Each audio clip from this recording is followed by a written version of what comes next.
हर हर महादेव, जय शिव शंभू, जय महाकाल। नागेश्वर की उत्पत्ति तथा महिमा। प्राचीन काल में दारुक नाम का एक दानव हुआ। उसकी पत्नी का नाम दारुक था। दोनों दुर्गा जी के द्वारा जो दिए गए सुंदर वन में रहा करते थे। वह वन पश्चिमी समुद्र पर स्थित था।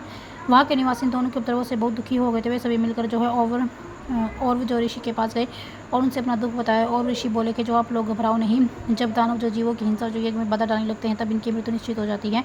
ऋषि उनके कल्याण के लिए तपस्या करने लगे। देवताओं को जब पता चला कि जो और ऋषि ने जो है राक्षसों को जो श्राप दिया है तो सभी युद्ध के लिए आ गए। देव दानवों में जो भयंकर युद्ध होने लगा।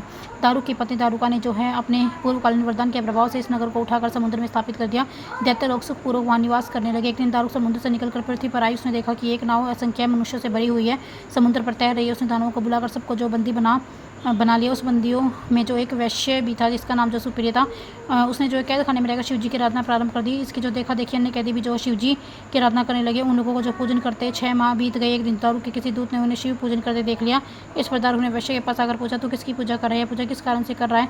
यदि तू सच सच बता देगा तो मैं तुझे छोड़ दूंगा, नहीं तो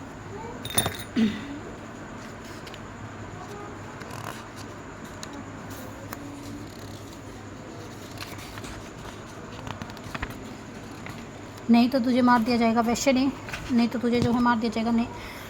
वैश्य ने जो कोई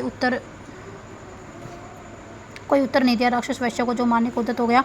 वैश्य इस संकट को जो है आया देखकर जो आंखें बंद करके शिवजी की स्तुति करने लगा। हे स्वामी, मैं आपकी शरण में हूँ, शरणागत की रक्षा कीजिए। इस पर जब भगवान शंकर वहाँ पर प्रकट हो गए, उन्होंने अपने जो है पाशुपत शास्त्र से सब दानों का जो विनाश कर दिया। इससे जो व्यवन राक्षस से रहित हो गया। भगवान शंकर ने कहा, यहाँ पर आप अब जो चारों वर्णों के जो वैदिक धर्मों का पालन करने वाले लोग रहेंगे। यहाँ पर जो है धर्म का अंत हो गया है।